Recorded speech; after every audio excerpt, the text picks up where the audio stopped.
আসসালামু আলাইকুম, welcome to my সামিস cooking recipe চ্যানেলে। আজ আমি আপনাদের সাথে আরেকটি নতুন রেসিপি নিয়ে হাজির হলাম।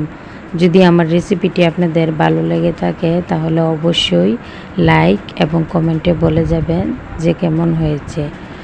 আমার এই রেসিপিটি শুরু করার আগে আমি আপনাদেরকে দেখিয়ে দিচ্ছি যে আমার রেসিপিটা কতটা দেখতে সুন্দর হয়েছে। আপনারা যদি চান তাহলে আমার মতো খুবই সহজেই ঝটপট ঘরে থাকা উপকরণ দিয়ে এত মজাদার একটা সরপুঁটি মাছের ভুনা রেসিপি তৈরি করতে পারবেন। সরপুঁটি মাছের ভুনা রেসিপি তৈরি করার জন্য আমি এখানে প্রথমেই নিয়ে নেব টাটকা সরপুঁটি মাছ। সরপুঁটি মাছগুলোকে আমি ভালোভাবে পরিষ্কার করে ধুয়ে নিয়েছি। এখন এগুলোকে আমি মাখিয়ে নেব। মাখানোর জন্য এখানে আমি দিয়ে দিব লবণ এবং দিয়ে দিব হলুদ গুঁড়ো দিয়ে এখন এগুলোকে আমি ভালোভাবে মাখিয়ে নিব। মাখানো হয়ে গেলে এদিক দিয়ে আমি চুলায় একটি ফ্রাই প্যান বসিয়ে এর মধ্যে দিয়ে দিব রান্নার সাদা তেল। তেল ভালো করে গরম করে নেব।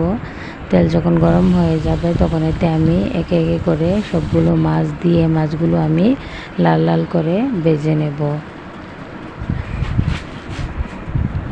এই যে দেখুন আমার মাছগুলো লাল লাল হয়ে ভাজা হয়ে গেছে। এখন এগুলোকে আমি উল্টিয়ে পাল্টিয়ে ভালো করে আর একটু ভেজে তারপরে নামিয়ে নেব।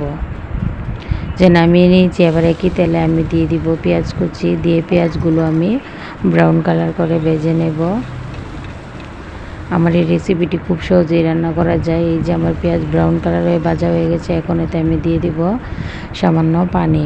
পানিতে বলক আসার পরে এতে আমি দিয়ে দিব স্বাদ মতো লবণ, মরিচের গুঁড়ো, দিয়ে দিব ধনে গুঁড়ো এবং দিয়ে দিব হলুদ গুঁড়ো দিয়ে আমি এখন নেড়ে চেড়ে মশলাগুলো ভালোভাবে কষিয়ে নেব।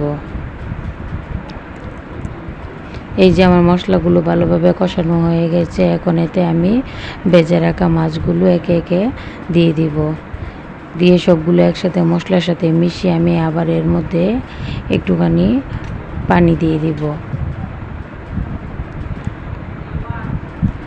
পানি দিয়ে এর মধ্যে আমি দিয়ে দিব কয়েকটা কাঁচামরিচ এবং ধনেপাতা।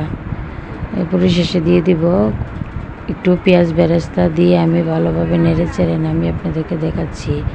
আর এর মধ্যে শেষে দিয়ে দিয়েছি একটু জিরা গুঁড়ো। এই যে দেখুন আমার মাছ ভুনা ফ্রাই হয়ে গেছে। এখন আমি নামিয়ে দেখাচ্ছি। এই যে দেখুন আমার রেসিপিটার কত সুন্দর একটা কালার এসেছে। আপনারা যদি এরকম আরও নিত্য নতুন রেসিপি পেতে চান তাহলে অবশ্যই আমার চ্যানেলটি সবাই সাবস্ক্রাইব করবেন এবং লাইক দিতে ভুলবেন না।